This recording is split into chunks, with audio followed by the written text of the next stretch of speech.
C'est toujours un plaisir pour moi de vous présenter des thèmes qui me sont chers. Alors celui-ci, celui que je vous propose aujourd'hui, alors l'est aussi, mais vous avez immédiatement identifié le biais par lequel je vais m'y intéresser principalement. C'est la question des réfugiés, effectivement.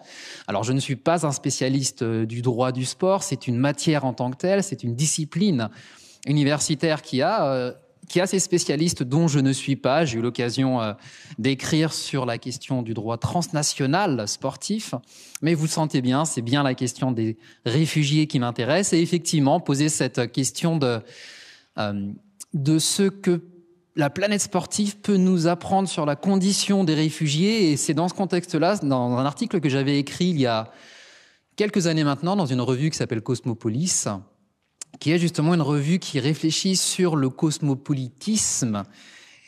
Et on m'avait proposé donc d'écrire, et j'avais proposé de travailler justement sur cette équipe olympique des réfugiés. Et j'avais lancé ce mot, ce terme que j'avais construit et que vous avez derrière vous, le cosmopolimpisme. Alors d'ailleurs, j'aime à travailler autour de ce mot parce que son pendant, c'est le cosmopolitisme, mais que j'applique au pôle. Donc vous détachez dans le terme cosmopôle le mot de pôle, et vous avez aussi une condition cosmopolite à l'extrême sud, à l'extrême nord, sur laquelle je travaille. Donc vous voyez quel est aussi le lien, selon moi, et la réflexion autour de la nationalité, du lien que l'on peut avoir avec un État, et en l'occurrence, le lien spécial que peuvent avoir les réfugiés, alors non pas avec leur État, vous l'avez indiqué, mais directement avec le mouvement sportif international. Alors, et vous voyez sur le sous-titre que je vous propose, donc c'est vraiment... Je vais vous présenter quelques éléments sur cette équipe, mais vous comprenez bien que ce qui m'intéresse le plus profondément, c'est bien ce que cela signifie dans l'appartenance, dans le rattachement de ces sportifs et de ces sportives directement au mouvement international, quelque part en enjambant les États, vous avez parlé des comités nationaux olympiques, en allant directement saisir le mouvement international olympique. C'est ça qui va m'intéresser, et de réfléchir sur ce qu'est la nationalité sportive. On va voir ensemble que s'il y a en principe un lien direct, la nationalité légale, celle que vous possédez sur votre carte d'identité, est en principe la même que celle que vous avez en tant que sportif ou sportive, mais il y a un détachement possible, et les réfugiés, les sportifs et sportives réfugiés qui appartiennent à l'équipe olympique des réfugiés sont l'illustration de cela, du détachement de la nationalité sportive par rapport à la nationalité légale, nationalité politique que nous possédons tous et toutes. Alors, avant de voir tout cela, je voulais vous faire quelques éléments de présentation. Alors, j'ai cru comprendre que vous avez eu déjà quelques conférences autour des Jeux Olympiques, donc vous avez quelques éléments historiographiques peut-être sur ce que sont ces Jeux Olympiques. Je ne vais pas remonter très loin sur leur présentation. Moi, ce qui m'intéresse, c'est d'essayer de comprendre cette planète assez singulière que compose le mouvement international olympique.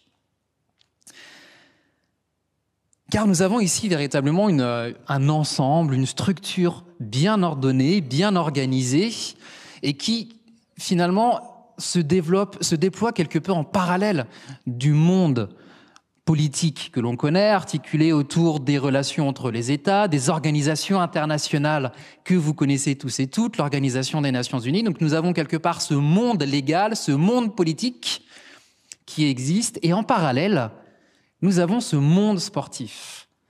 Ce monde sportif qui s'articule autour de ce qu'on appelle donc le mouvement international olympique. Je ne sais pas si on vous l'a présenté, mais c'est assez intéressant de voir qu'on a un ordre assez singulier. Même d'un point de vue juridique, cet ordre déploie son propre ordre normatif, ses propres règles, qui sont quelque part parallèles à celles existant en dehors. Alors ce mouvement international olympique a sa constitution.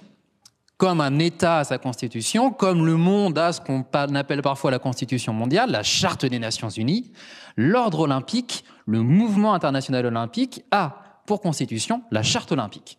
Et c'est vraiment le texte fondateur. C'est celui qui va donc organiser le mouvement international olympique, c'est celui qui va poser les principes de base, les principes sur lesquels repose le mouvement olympique. Principe d'impartialité, de neutralité, de solidarité, respect des règles du sport, d'une éthique sportive. Cette charte, donc, est vraiment la charte qui constitue le mouvement olympique. La première version a été adoptée dès le début du XXe siècle, peu de temps après la constitution du Comité international olympique, fin du XIXe siècle. Alors vous avez certainement eu cet historique avec la personnalité que vous connaissez de Pierre de Coubertin, qui a impulsé ce mouvement. Il n'était pas seul, mais il a porté en tout cas cet idéal. Et cet idéal a donné naissance donc à l'adoption d'un premier texte, la Charte olympique, dès le début du XXe siècle, donc qui pose véritablement quels sont les principes fêtiers, les principes fondateurs de ce mouvement international olympique. Et cette Charte olympique aussi qui va nous dessiner l'organisation du mouvement olympique. Donc on a d'un côté les règles qui vont organiser, qui vont insuffler, qui vont impulser l'esprit, l'idéal olympique, et puis de façon à donner corps à tout cela, on va mettre en place un ensemble de structures, un ensemble d'organes. C'est le mouvement international olympique. Donc finalement, le mouvement international olympique, ce sont donc l'ensemble de ces structures, on va les décliner rapidement, qui vont faire vivre cet esprit olympique, cet idéal olympique. Alors vous voyez ici, le mouvement international olympique s'articule fondamentalement autour d'un organe central, d'un organe fêtier que vous connaissez, le Comité international olympique. C'est vraiment la structure de base. Ce Comité international olympique, c'est lui qui avait été créé à la fin du XIXe siècle. Ce Comité international olympique qui existe toujours, composé d'une centaine de membres, et qui est vraiment l'organe principal, l'organe central au sein du mouvement international olympique. C'est lui qui va modifier, le cas échéant, la charte olympique. C'est lui qui va définir les grandes orientations qui sont celles du mouvement international olympique. Bref, c'est vraiment l'organe central du mouvement olympique. Et puis ensuite, ce Comité international olympique, alors, ce qui est intéressant de voir, c'est que c'est une ONG, c'est une organisation non gouvernementale, ce CIO. Ce n'est pas du tout, je le disais, on a un monde parallèle. Ce n'est pas le pendant de l'Organisation des Nations Unies, ce n'est pas une structure publique, dans le sens où elle n'est pas composée d'États. Le CIO n'est pas un organe composé d'États. C'est une organisation non gouvernementale, à but non lucratif. Fut-elle extrêmement bien dotée d'un point de vue financier, mais il n'en demeure pas moins que son objectif est de faire vivre le sport sans faire vivre son portefeuille, sans s'enrichir. Ce n'est pas l'objectif, la finalité principale du Comité international olympique. Donc c'est une ONG de droit suisse, organisation non gouvernementale. Elle est à la tête. Et puis ensuite, on esquisse, on dessine cette structure en prenant souvent appui donc, sur l'organisation d'un État et en considérant que donc, on aurait cet organe principal. Et puis ensuite, on a des organes qu'on appelle des concentrés, qui vont être donc le relais direct du Comité international olympique au sein des États. Ce sont les comités nationaux olympiques. Et puis nous avons d'autres structures fondamentales aussi, au-dessous, ou plutôt qui déclinent le Comité international olympique, ce sont les fédérations internationales sportives. On prend parfois l'image d'organes décentralisés. Donc ce n'est pas une déconcentration, c'est une décentralisation pour les fédérations sportives internationales, lesquelles se déclinent ensuite au niveau national, vous savez, au niveau des fédérations sportives. Donc voilà finalement cette planète, ce mouvement olympique, le CIO à sa tête, les comités nationaux olympiques, CNO, qui en découlent au sein des États, les fédérations internationales également, qui, elles, sont rattachées, vous le voyez bien, à un sport particulier. Voilà cet ensemble. Alors, ce qui est intéressant, je le disais, c'est que, et vous allez voir progressivement, on est assez loin peut-être des réfugiés, mais vous allez voir qu'on va y aller progressivement. Le CIO est fondamental parce que, alors c'est lui qui donne l'impulsion, c'est lui qui détermine les règles, et c'est lui aussi qui reconnaît les autres éléments de cet ensemble. C'est le CIO qui reconnaît les CNO, Comités nationaux olympiques.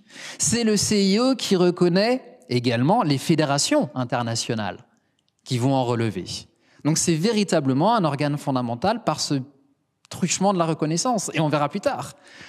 Quel CNO reconnaître? Est-il si évident que cela de reconnaître un comité national olympique? Et quels sont les comités nationaux olympiques qui peuvent être reconnus? C'est au CIO de le déterminer. Alors voilà ce CIO. Et justement, maintenant, zoomons sur les comités nationaux olympiques. Donc rappelez-vous, le CIO est à la tête, les fédérations sportives, organes décentralisés par sport, je vais les laisser de côté largement, les CNO, comités nationaux olympiques, organes déconcentrés, qui sont directement rattachés au CIO. Alors quelles sont les missions et quelles sont les fonctions du CNO? De manière assez évidente, c'est de faire vivre le mouvement olympique au sein des pays. Je garde l'expression parce qu'on verra plus tard qu'on va se poser la question de savoir qu'est-ce qu'un pays, finalement, au sens du CNO, dans le cadre des CNO. Donc c'est de faire vivre l'esprit olympique, c'est d'assurer le respect des règles olympiques, des principes olympiques, de l'éthique olympique, bref, c'est de décliner, d'un point de vue déconcentré, ce qui est défini au niveau des CIO. Lutter contre les discriminations, contre la violence, promouvoir le respect, promouvoir l'amitié par le biais du sport, bref, tous ces idéaux sont déclinés par les CNO. Ce n'est pas le biais qui va m'intéresser, en tout cas, ce n'est pas l'aspect qui va m'intéresser le plus. Ce qui va m'intéresser le plus, c'est cela notamment. Donc, tous ces éléments, tous ces principes sont posés par la Charte olympique. Rappelez-vous, ce texte fondamental qui a été révisé à plusieurs occasions. Les CNO ont le droit, et vous le voyez, et c'est ce qui va m'intéresser, 7 paragraphe 2, d'envoyer des concurrents, des officiels et autres personnels d'équipe aux Jeux olympiques, conformément à la Charte olympique. Et on est en plein dedans. Ce sont les comités nationaux qui vont sélectionner les athlètes qui vont être envoyés aussi, par la suite, aux Jeux olympiques. Progressivement, on va se rapprocher de la question des réfugiés, car qui va sélectionner des réfugiés? Pour l'instant, retenons que ce sont les comités nationaux olympiques. D'accord? Alors, comment cela se passe-t-il? Déclinaison. Donc, vous avez ici donc, le Comité national olympique et sportif français. Vous connaissez peut-être le nom, en tout cas, et le sigle peut-être, avec ce coq très fier qui est au-dessus donc, des 5 anneaux olympiques. Et alors, qui participe aux Jeux olympiques? Les invitations sont envoyées par les CNO, comités nationaux olympiques. Toute inscription est soumise à l'approbation du CIO, donc les comités nationaux olympiques. Alors, vous voyez d'ailleurs avant, en réalité, ce sont les fédérations sportives nationales qui vont sélectionner des sportifs et sportives qu'ils estiment être en mesure, selon la charte olympique, de pouvoir être convenablement préparés pour les Jeux olympiques. Aucune règle définie au niveau international, c'est au niveau de chaque fédération sportive qu'on va établir des critères, et vous le suivez peut-être à l'heure actuelle sur la sélection des athlètes qui vont aller à Paris. Il y a un ensemble de règles, de performances à atteindre, mais qui sont propres à chaque État. Donc, qui sont propres à chaque fédération sportive qui sélectionne. Ayant sélectionné, on renvoie au Comité national olympique, et c'est ce qui se passe à l'heure actuelle. Vous voyez peut-être qu'on est en train de sélectionner progressivement. L'inscription doit se faire avant début juillet 2024. Les inscriptions sont en cours à l'heure actuelle. Et puis ensuite, on renvoie cela au Comité international olympique, lequel, vous le voyez, peut rejeter une candidature sans aucune forme d'explication. D'accord?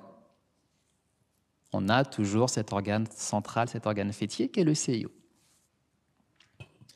Donc voilà pour l'instant la structure. Donc les fédérations sportives nationales sélectionnent des athlètes, renvoient la liste de sélection au CNO, Comité national olympique, qui renvoient eux-mêmes. Alors on passe d'abord par le comité d'organisation, les fameux COJO, et puis ensuite le CIO. Donc voilà la structure, voilà la procédure prévalente pour l'inscription. Sentez bien qu'on approche progressivement de la question des réfugiés, parce que la question sous-jacente est celle de savoir qu'en est-il pour des réfugiés. Est-ce qu'on va suivre ce processus, ou alors est-ce qu'on va mettre en place un processus singulier? Ce qui pose la question de savoir quels sont les critères mobilisés pour l'inscription, pour la sélection, au niveau des fédérations sportives, du CNO et ultimement des CIO, enfin du CIO, pardon. D'où le deuxième temps. Et c'est là où on va voir finalement ce monde parallèle, cet ordre singulier qu'est le mouvement sportif international. Donc on a vu pour l'instant la structure, CIO, CNO, Fédération sportive internationale. Et ce que je vous disais, ce qui est très intéressant et ce qui est assez difficile finalement à appréhender quand on est, ça a été rappelé, je fais du droit international et finalement le mouvement sportif échappe assez largement au droit international, est assez largement extérieur à l'ordre international, juridique international. C'est un ordre très particulier qui se développe, avec ses règles propres. Et ces règles propres notamment, alors bien évidemment les règles du jeu sont déterminées, les règles relatives aux différentes épreuves, on peut le comprendre assez aisément, mais même, et c'est là où ça devient intéressant, des règles très singulières relatives à la définition des comités nationaux olympiques et relatives, et je vais y venir, à la nationalité des concurrents. Alors le principe c'est l'identité des deux. Donc je le disais, ce sont des ordres parallèles mais qui s'entrecroisent, qui se rejoignent néanmoins. Ils se rejoignent par principe, c'est-à-dire,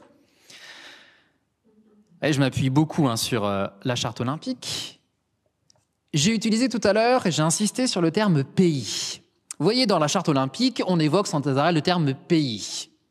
Mais la question qu'on peut se poser, c'est est-ce que le terme pays, dans la charte olympique, c'est le même terme que celui qu'on utilise en dehors? Est-ce qu'un pays au sein de la charte olympique, c'est un État au sens, par exemple, de l'Organisation des Nations Unies?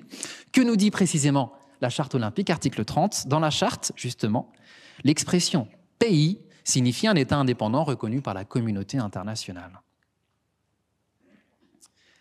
Et on fait le lien directement avec les CNO.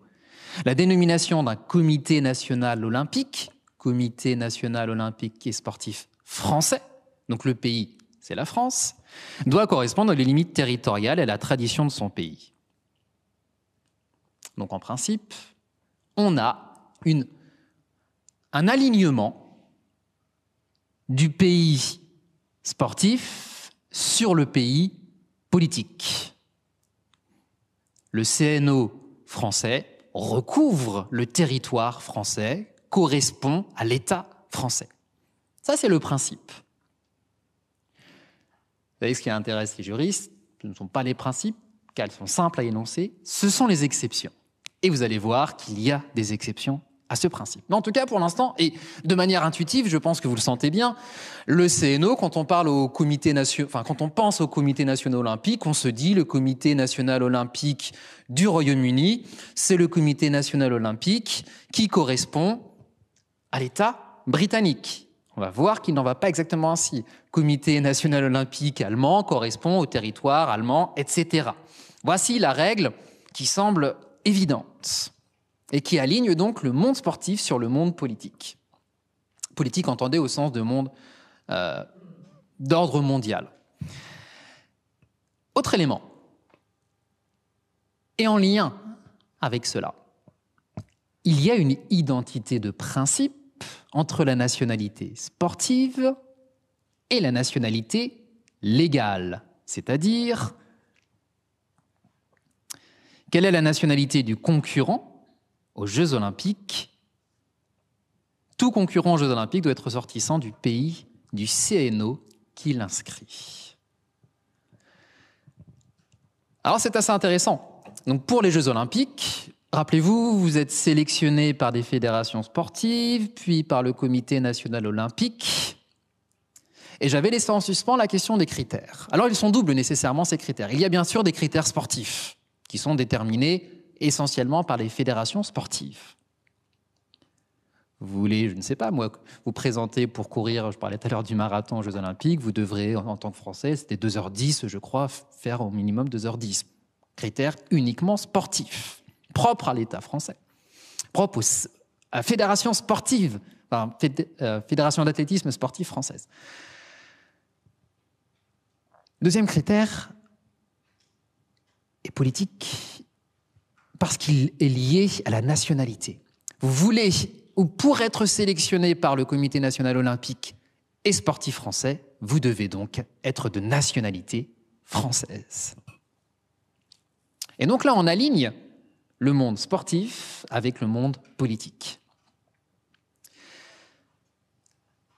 Ce n'est pas une évidence. Ça peut paraître évident, ça ne l'est pas. C'est assez intéressant de voir si on fait un pas de côté sur les fédérations sportives. Donc non pas les Jeux Olympiques, mais si on prend les autres compétitions sportives internationales et on prend les fédérations sportives internationales, s'il est de règle que pour participer à une compétition sportive internationale, vous êtes sélectionné par la fédération sportive ne sélectionne que des personnes de la même nationalité. Il est des cas où les équipes nationales ne sont pas composées par des personnes qui ont la nationalité de l'équipe. La Fédération sportive internationale de rugby, il y a peut-être des amateurs de rugby, sachez que la nationalité n'est pas un critère de sélection. Alors, je ne parle pas bien sûr des clubs. Ça a changé ? Le foot, pas du tout. D'où, en revanche, l'inverse pour le foot, les personnes vont acquérir une nationalité pour ensuite faire partie de l'équipe nationale. Mais en rugby, il y a cette dissociation, ce qui est c'est un cas assez rare. Je crois qu'il y a le canoë aussi. Mais pour toutes les autres épreuves, donc si vous voulez faire les championnats du monde de patinage, je ne sais, de gymnastique, vous êtes sélectionné par l'État dont vous avez la nationalité. Donc vous savez quelle est la procédure, vous changez de nationalité et on va accorder assez facilement la nationalité à des sportifs de façon à ce qu'ils puissent concourir sous le drapeau de l'État qui les aura sélectionnés. Il y a une fiction dans la réalité du lien de rattachement entre la personne et l'État, mais il n'empêche que le critère est bien celui-ci, vous devez être le national d'un État. Alors ce qui pose parfois quelques difficultés lorsque l'État va disparaître, ce qui pose quelques difficultés si vous avez plusieurs nationalités, vous avez le choix. Si vous changez de nationalité, il y a des règles qui sont prévues. Si vous changez de nationalité, vous pouvez concourir avec la nouvelle nationalité moyennant un délai de 3 ans. De façon à ne pas faire un peu la girouette et puis changer à chaque nouvelle championnat. Tous les championnats du monde, vous présentez avec une nationalité différente tous les 2 ans en fonction de la temporalité des Jeux. Mais en tout cas, ce qui est intéressant, c'est bien ce principe au niveau des Jeux Olympiques. Il a été considéré qu'il doit y avoir un lien entre la nationalité politique, juridique et la nationalité sportive. Ce qui ancre bien, ces deux mondes sont parallèles, mais ce qui ancre néanmoins quelque peu le monde sportif dans le monde politique ici. Le pays, c'est l'État. La nationalité sportive, c'est la nationalité légale. D'accord ? Mais ce qui est intéressant, ce sont les dérogations. Et on n'a toujours pas évoqué les réfugiés ici. Et on va y arriver, vous allez voir progressivement. Alors, il y a des dérogations et aménagements, ces fameuses exceptions qui font le sel de la recherche, justement, c'est d'essayer de les traquer, de les débusquer, de les identifier. Alors, je disais, le premier point, c'est il y a une identité entre nationalité légale entre le pays légal et le pays sportif. Je ne sais pas si vous savez peu ou prou le nombre d'États à l'heure actuelle, membres de l'Organisation des Nations Unies, à la louche. Un peu plus, vous êtes plus près à 180. Plus. Exactement, 193 États membres des Nations Unies. Il y a, je n'ai pas vérifié, mais je crois 203 ou 206 comités nationaux olympiques. Ce qui signifie qu'il y a des comités nationaux olympiques qui ne sont pas le pendant d'États membres des Nations Unies. Alors, voici un florilège. Je ne sais pas si vous y réussirez à identifier quelques intrus ou quelques surprises. Voilà, des comités nationaux olympiques reconnus. Rappelez-vous, c'est le CIO qui les reconnaît. Voici quelques CNO reconnus. Alors, dans cette première liste, est-ce que vous ne voyez pas une surprise ? Taipei, le comité national olympique de Taipei, la République de Chine, Formose, qui, effectivement, dans un premier temps, représentait, vous savez peut-être cette histoire, mais représentait la Chine aux Nations Unies avant d'être débarqué en 1971. Et le siège de membre permanent au Conseil de sécurité des Nations Unies est occupé par la République populaire de Chine, absolument pas par la Chine de Formose. Et pourtant, la Chine de Chiang Kai-shek. Et pour autant, on a le CNO. Donc, aux Jeux Olympiques de Paris, vous aurez la République populaire de Chine qui va défiler, alors, aux côtés, pas exactement, mais lors de la cérémonie, avec la République de Chine. Autre, peut-être surprise ici, toujours un intrus, il n'y en a qu'un seul. L'île de Guam, qui n'est pas un État. Et vous connaissez peut-être l'histoire de Guam pendant la Seconde Guerre mondiale. C'est là où s'est prolongée notamment la guerre entre les États-Unis et le Japon. Et Guam, cela relève, enfin, c'est un territoire qui relève du territoire des États-Unis, ce n'est pas un État. Pourtant, sachez qu'il y a un comité national olympique de Guam. Alors, il y a plusieurs autres exemples. J'en ai Porto Rico, même chose. Pas un État indépendant, c'est un État des États-Unis. Et puis, vous avez comme ça les îles Vierges américaines, les îles Vierges britanniques, ou encore les Samoa américaines. Toutes comités nationaux olympiques qui ne correspondent pas à un État. Donc ici, on a des exemples, quelques exemples d'une dissociation entre le pays sportif, comprenez, ces pays à qui est reconnue l'existence d'un comité national olympique, et puis le pays légal, le pays au sens d'État politique, État indépendant. Pourtant, rappelez-vous, article 30 de la charte olympique, le terme pays renvoie à un État reconnu par la communauté internationale. Les Samoa américaines ne sont pas reconnues comme un État. Donc on a cette dérogation assez intéressante et cette dissociation qui existe. Et donc c'est pour ça qu'on aura 200, peut-être, délégations qui vont être représentées. L'autre dérogation et aménagement concerne la dissociation entre nationalité sportive et nationalité légale.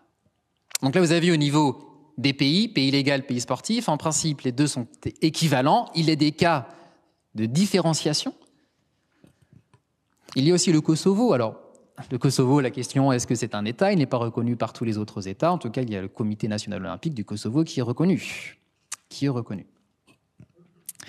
Autre dissociation, celle-ci, elle concerne la nationalité sportive et la nationalité légale. Alors, les Jeux Olympiques, je ne sais pas si il y a des adeptes des Jeux Olympiques et vous vous rappelez des Jeux Olympiques de Barcelone. Alors, il se trouve que j'en ai des souvenirs assez précis parce que c'était une époque où je commençais à être pleinement conscient de ce que je pouvais suivre et j'avais été passionné par les Jeux Olympiques de Barcelone. J'avais un âge qui me permettait de les suivre et d'autant plus que vous savez que parfois le problème des Jeux Olympiques, c'est qu'ils sont très loin, donc le décalage horaire fait qu'il est assez difficile de suivre les compétitions.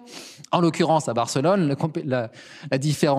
le décalage horaire n'était pas important, et notamment aussi avant les Jeux d'Albertville où là il n'y avait aucun décalage horaire du tout, donc c'était très simple de suivre ces Jeux Olympiques. Et puis, je ne sais pas si vous vous rappelez, mais c'est assez intéressant, lors des Jeux Olympiques de Barcelone, nous étions peu de temps après l'effondrement de l'URSS. Que faire des athlètes, des ex-athlètes soviétiques? À Albertville, en février 92, l'effondrement était récent. Les États s'étaient constitués, les 15 républiques avaient émergé, étaient apparus. Mais les comités nationaux olympiques, eux, non, pas encore. Ils n'étaient pas non plus apparus lorsque avaient lieu les Jeux Olympiques de Barcelone en 1992. Quelle solution a-t-elle été prise? Est-ce qu'on attendait la constitution des CNO au risque d'empêcher tous les athlètes ex-soviétiques de parcourir aux Jeux Olympiques? Ce n'est pas ce qui a été retenu.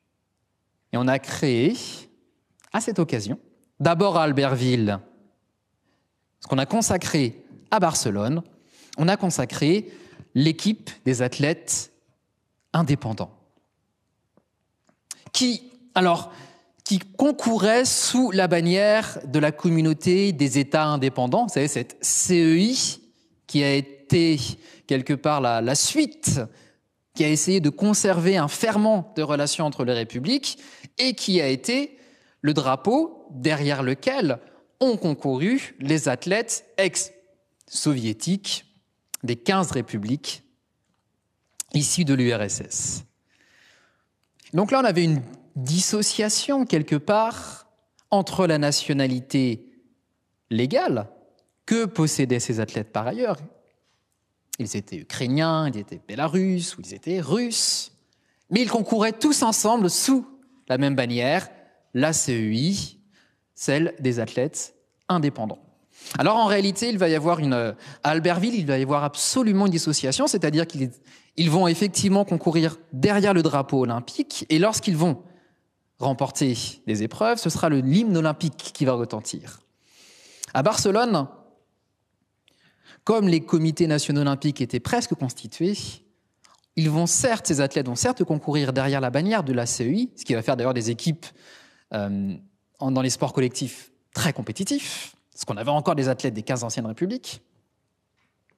Mais en revanche, lorsqu'ils vont gagner des médailles, et il y a l'image ici du gymnaste Vitaly Tchenko, 6 médailles d'or, c'est l'hymne national de leur État qui va retentir. Donc on est dans un entre-deux assez intéressant, où d'un côté, ils défilent sous la bannière des athlètes neutres, mais quand ils gagnent une médaille, c'est leur hymne national qui va retentir. Donc on est dans cette hybridation, finalement, ici, pour les athlètes neutres. On a quand même une forme de dissociation. À Albertville, c'est très clair. Les vainqueurs de l'ex-URSS, pour les vainqueurs, c'est l'hymne olympique qui retentit et pas leur hymne national. Donc ça, c'est la première dérogation. Et puis, dans le même mouvement, à Barcelone aussi, on va mettre en place une autre dérogation, non pas dans les hypothèses d'États qui ne sont pas encore de CNO, qui ne sont pas encore constitués, mais dans l'hypothèse où il y a une suspension du Comité national olympique à la suite de sanctions qui sont adoptées à son égard. On va faire un lien très direct avec l'actualité, mais c'était le cas de la Serbie. Le Comité national olympique serbe avait été suspendu. Que faire des athlètes serbes? Ils vont concourir aussi sous la bannière des athlètes indépendants.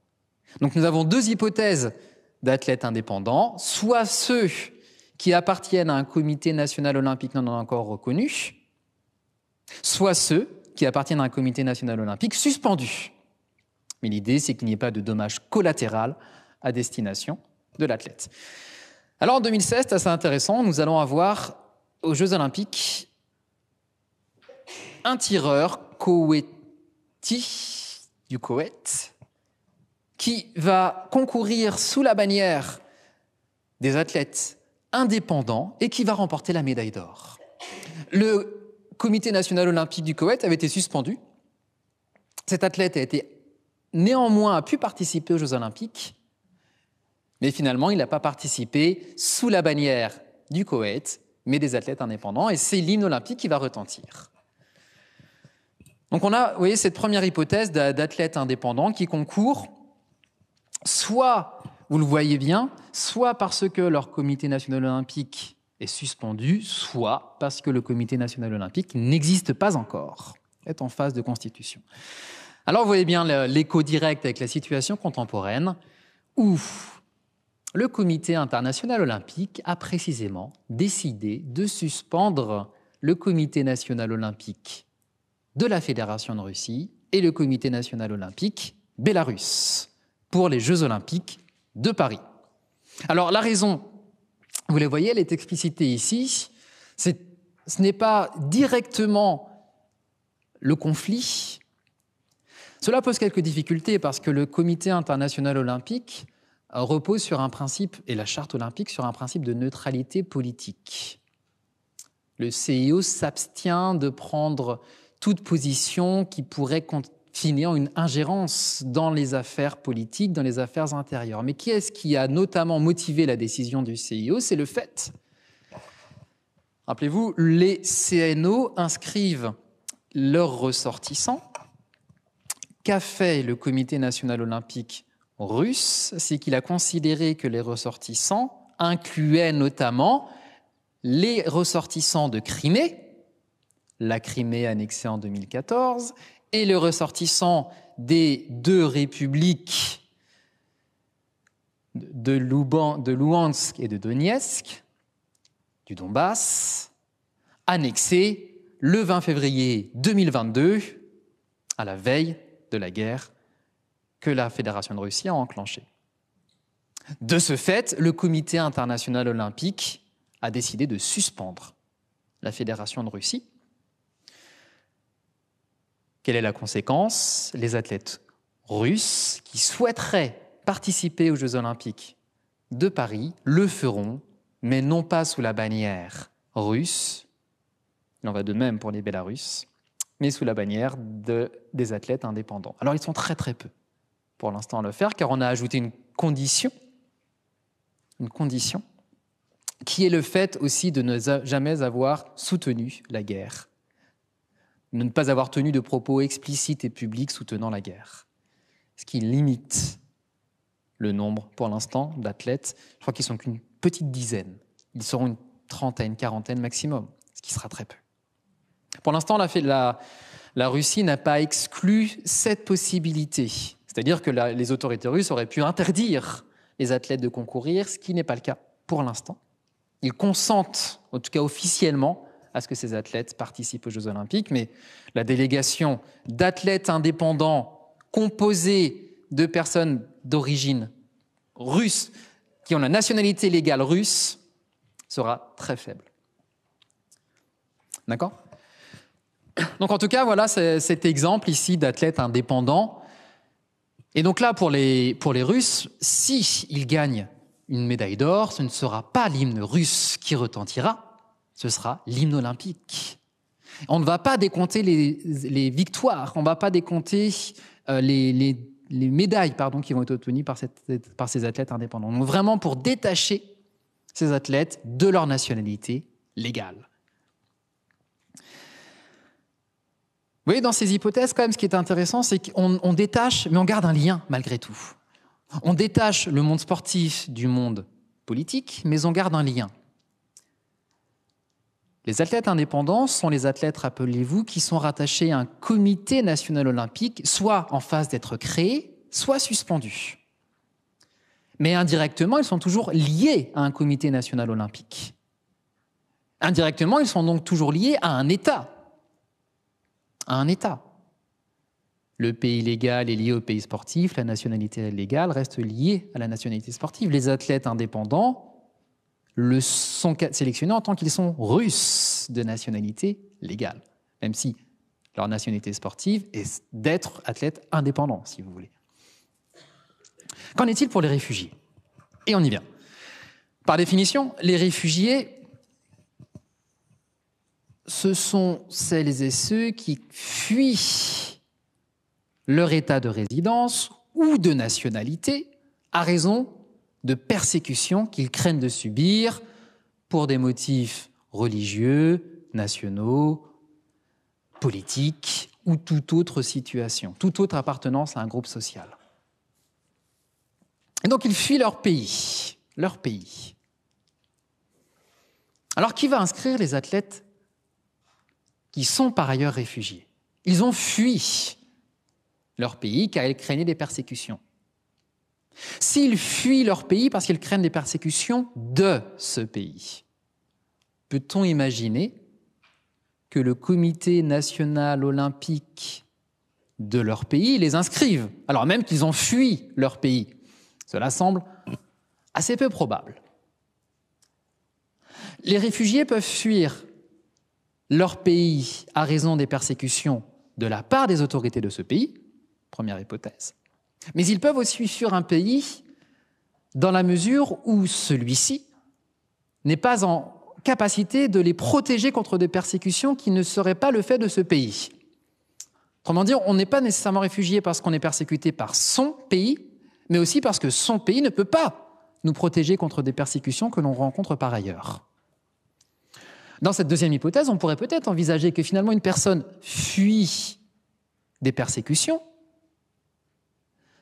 contre lesquelles il n'est pas protégé par son pays, mais il n'a pas coupé les liens avec son pays. Vous entendez, il a coupé les liens territorialement, il s'est déplacé, mais il peut quand même toujours peut-être solliciter l'inscription de la part de son CNO, mais vous voyez que c'est quand même assez tiré par les cheveux.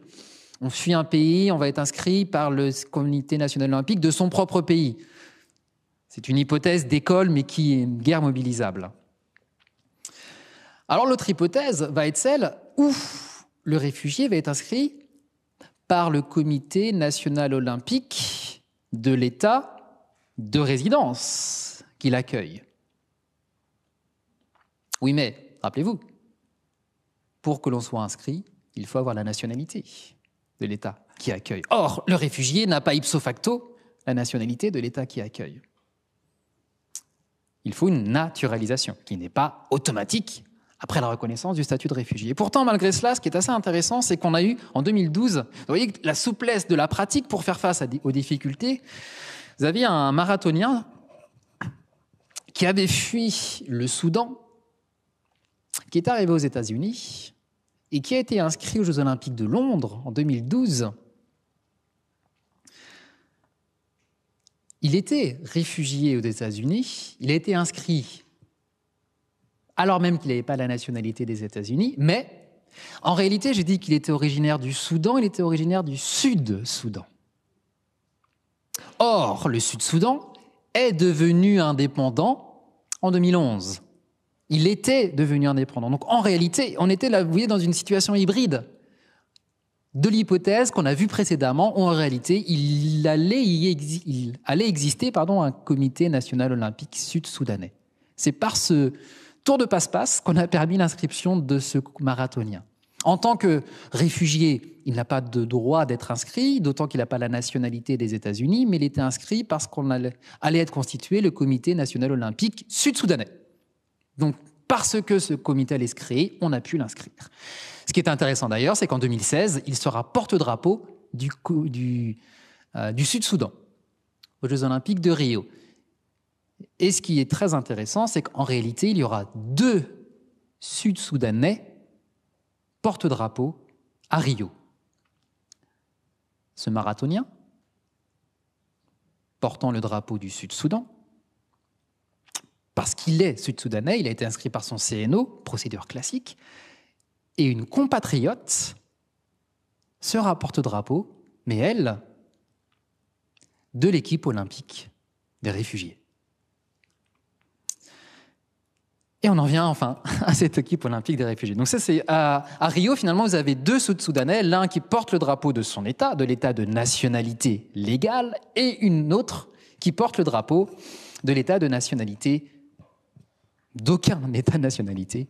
Pardon. Donc voici l'équipe olympique des réfugiés. Alors je crois que c'était je ne sais pas si c'était à Rio. Non. Ça devait être à Pékin. C'était plutôt les Jeux de Pékin. Alors, quelques éléments de contexte, et puis on va venir progressivement sur cette équipe. Les Nations Unies, alors, je le disais, finalement, nous avons 2 mondes parallèles. Le monde sportif, olympique, et puis le monde politique, autour notamment de l'Organisation des Nations Unies. Les Nations Unies, initialement, ne sont pas intéressées à la question du sport. C'était une question, même si les Nations Unies embrassent très largement, presque peu ou prou tous les domaines, on avait laissé de côté du sport. Et puis, Et puis, progressivement, on va s'intéresser à la question du sport. Et cela tient à un contexte et à une personne. Je parlais des Jeux de Barcelone en 92. Je ne sais pas si vous vous rappelez de Juan Antonio Samaranch, qui était le président justement du Comité international olympique. Alors, je crois qu'il a été connu par la suite pour quelques démêlés. Mais à l'époque, il avait fortement porté la voix de l'olympisme au sein de l'Organisation des Nations Unies. Pourquoi ? Parce que 92 Barcelone, on est en plein conflit en ex-Yougoslavie. Et il s'agit d'essayer de rappeler l'un des idéaux sportifs qui est la paix, qui est cet idéal de paix, et qui est notamment cet idéal de paix qui se traduit par la consécration de la trêve olympique. Alors vous avez eu, je crois, une conférence sur les Jeux olympiques antiques, et en Antiquité, pendant l'Antiquité, était consacrée la trêve olympique. Les armes se taisaient pendant la période olympique. 1994, les Nations Unies exhument cette trêve olympique. Alors 1994, pourquoi ? Parce que d'une part, ça m'arrange, parce que d'une part aussi, le conflit en ex-Yougoslavie, parce que d'autre part, 1894, le CIO est créé, 1994, on est un siècle après. Donc l'ensemble de ces éléments de contexte vont favoriser la consécration de la trêve olympique et donc l'entrée de l'olympisme dans l'Organisation des Nations Unies. Les mondes étaient parallèles, ils commencent, vous voyez, de se répondre, de discuter ensemble. Alors cette trêve olympique, vous avez peut-être vu qu'elle a... D'ailleurs, j'ai peut-être ce texte. Oui, de nouveau, on a adopté... Alors avant chaque Jeux olympiques, on a justement cette trêve olympique qui a été rappelée en novembre 2023, donc en prévision des Jeux olympiques de Paris. Résolution donc, portée à l'Assemblée générale. Alors c'est Tony Estanguet qui est le président du comité olympique pour les Jeux de Paris, qui a porté cela à la tribune de l'Assemblée générale des Nations unies. Une résolution adoptée par tous les États avec 2 abstentions. Vous pourrez en identifier un très aisément. La Fédération de Russie. Et le second, c'est un allié assez fidèle. Pardon ? Non, oui, effectivement, ça aurait pu être la Corée du Nord. Non, non. Ce n'est pas la Chine. Non. Non. Non.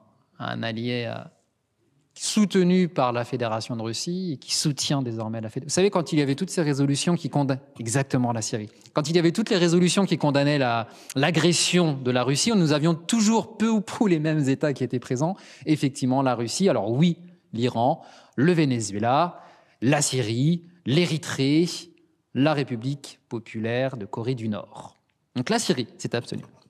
Mais on a quand même cette trêve olympique et il semblerait que pour l'instant le président Poutine se soit engagé, en tout cas n'ait pas rejeté l'idée de respecter cette trêve olympique.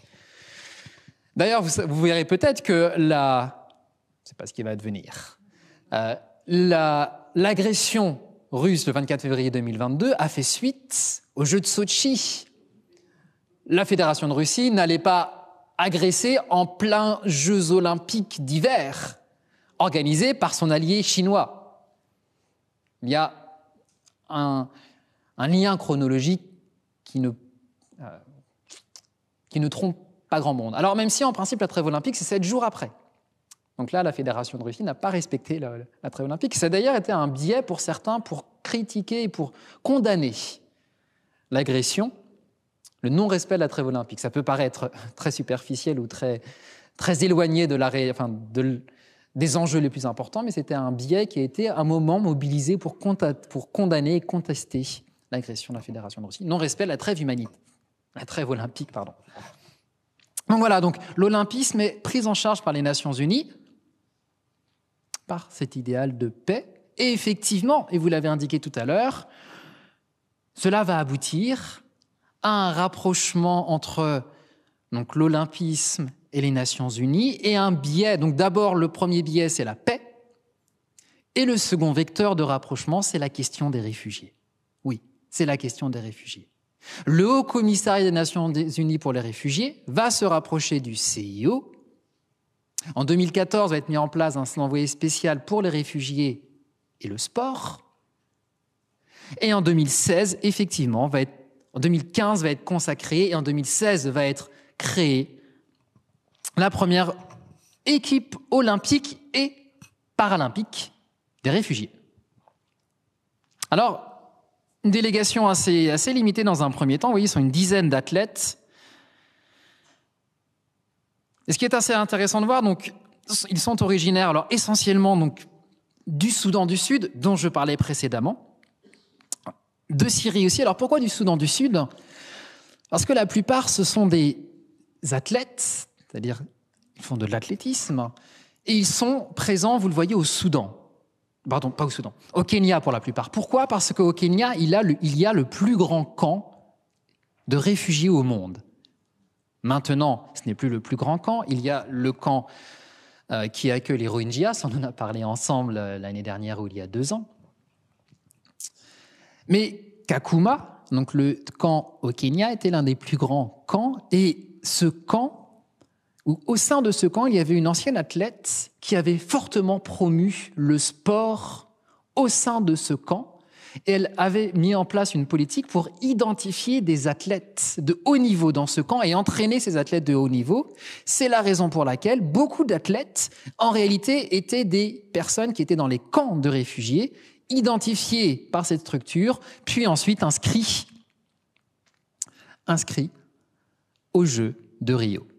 Vous avez aussi cette Syrienne, donc vous voyez finalement cette histoire assez extraordinaire de ces personnes qui sont encampées, qui sont dans des camps de réfugiés et qui vont pouvoir aller à Rio pour les Jeux Olympiques. Alors il y a aussi cette athlète, cette nageuse que vous connaissez peut-être par le film Les Nageuses, justement.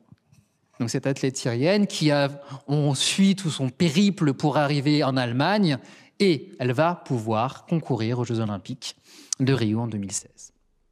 Alors il y a aussi les Jeux Paralympiques. On oublie une équipe, 2 athlètes avaient été sélectionnés à cette époque, donc en 2016, pour les Jeux Paralympiques.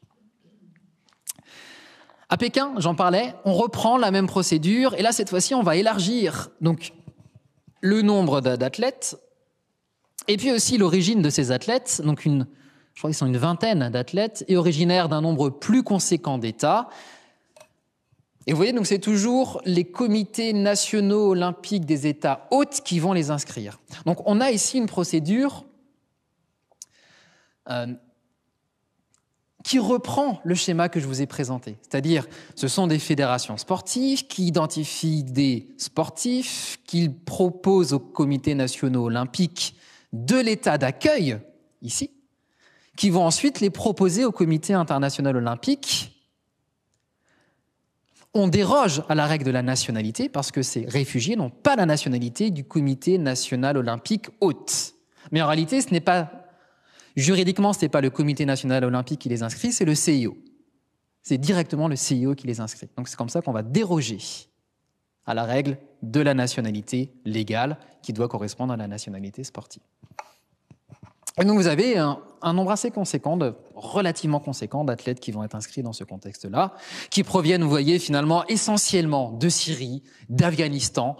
On a moins de ressortissants d'États d'Afrique, c'est vraiment l'Iran aussi qui va être largement, des athlètes iraniens qui vont être assez largement inscrits aux Jeux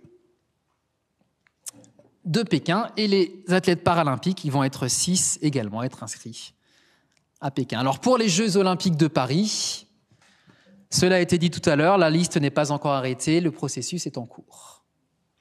Mais il y aura aussi des athlètes olympiques ou l'équipe olympique des réfugiés serait également présente à Paris. Donc vous voyez, toujours avec cette même procédure, avec finalement une procédure qui associe le comité national olympique de l'État hôte, qui lui va identifier les athlètes en fonction de leurs performances sportives.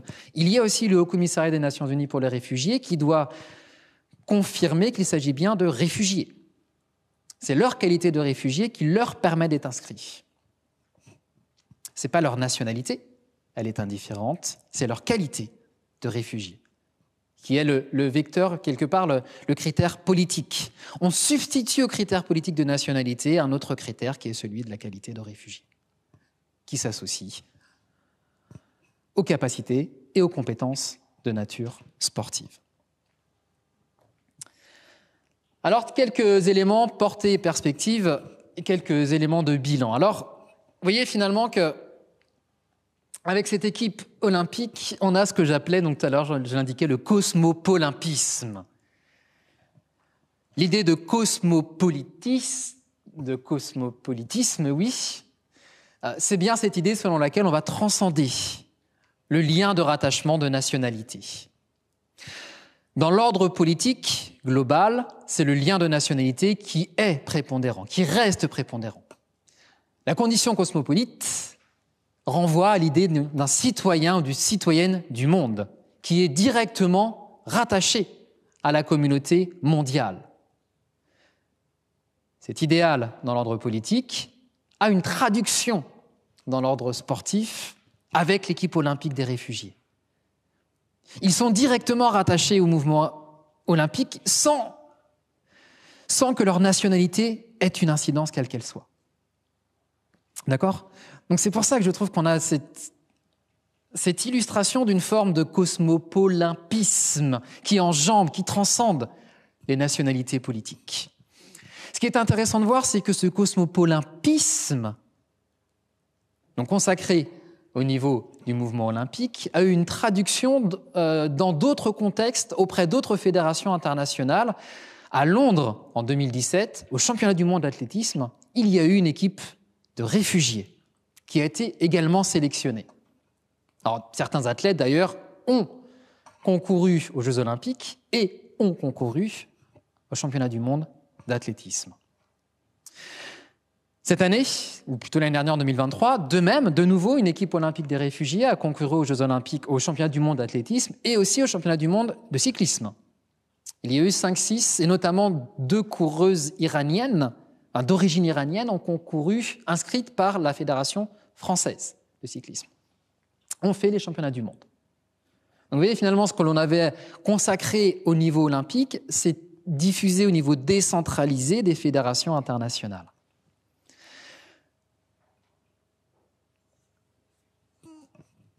L'élargissement que j'évoque ensuite, c'est finalement, c'est une question qu'on pose pour l'instant. Quels sont les cosmopoles... Alors, j'ai du mal à utiliser, mais c'est cosmopolins... Je ne sais pas. C'est un néologisme que j'ai créé, alors j'ai pas... Les cosmopolins, les porteurs de la condition cosmopolimpique. Ce sont pour l'instant les réfugiés. Mais ne peut-on pas élargir ? Car l'idée est celle sur laquelle on va transcender l'appartenance à une nationalité politique, à un lien politique de rattachement à un État. Les réfugiés, le lien est rompu dans la sphère sportive. Mais à qui peut-on penser ? Je l'évoquais tout à l'heure rapidement. Il est des personnes qui n'ont pas de nationalité, les apatrides. Qui inscrit un apatride aux Jeux Olympiques pour l'instant ? Personne. Ils n'ont pas de nationalité, donc ne peuvent pas être inscrits par un comité national olympique. Ne peut-on pas penser que les apatrides pourraient concourir aux Jeux Olympiques, identifiés par des comités nationaux olympiques, mais ils n'ont pas la nationalité, inscrits par le CIO. Et là, véritablement, on aurait cet enjambement de nouveau de l'État pour des apatrides sans nationalité légale, mais qui peuvent concourir aux Jeux Olympiques. Il est des fédérations sportives qui le permettent. La fédération d'escrime permet l'inscription d'apatrides au championnat du monde d'escrime. D'accord ? Donc ce qui se fait dans des fédérations sportives pourrait peut-être se penser au niveau olympique. Pour l'heure, et les apatrides, ce sont des dizaines de millions de personnes. J'en reviens toujours à mes Rohingyas. Vous savez que les Rohingyas, non reconnus par l'État birman, n'ont pas de nationalité, donc ne peuvent pas concourir pour des Jeux Olympiques. Ils le pourraient. C'est une proposition, elle n'existe pas encore. Et puis, allons plus loin peut-être, allons plus loin. Être citoyen du monde, est-ce que cela signifie être réfugié ou apatride ? Alors je ne sais plus, c'était Gary Davis, je ne sais pas si vous vous rappelez de cet acteur américain qui se présentait, il était donc américain, et qui se présentait comme un citoyen du monde. Il avait un passeport de citoyen du monde qu'il avait créé, car il souhaitait se détacher de cette nationalité politique qui, selon lui, l'enchassait, l'enfermait. Ne pourrait-on pas penser, finalement, une équipe olympique, effectivement cosmopolite, mais qui ne serait pas créée par défaut, c'est-à-dire des réfugiés parce qu'ils ne peuvent pas être inscrits par leur État nationalité, des apatrides parce qu'ils n'ont pas de nationalité, mais par celles et ceux qui veulent concourir sous la bannière olympique.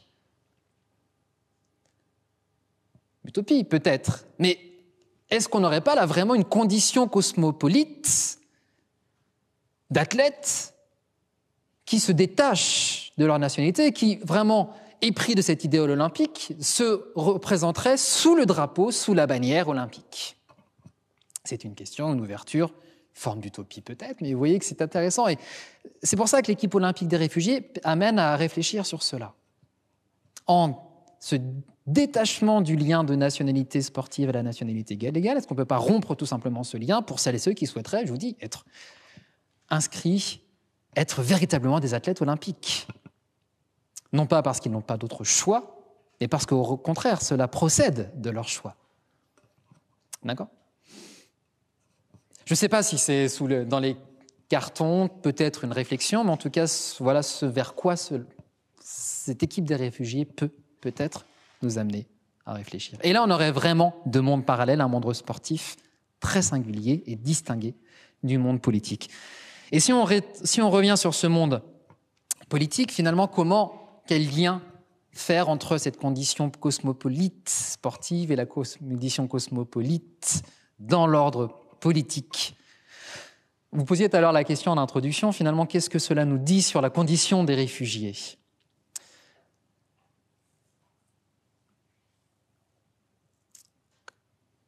Vous l'avez compris, finalement, ce qui m'a intéressé dans la question de l'équipe olympique des réfugiés, c'est cela, c'est de penser la nationalité, c'est de penser aussi la condition même de réfugiés.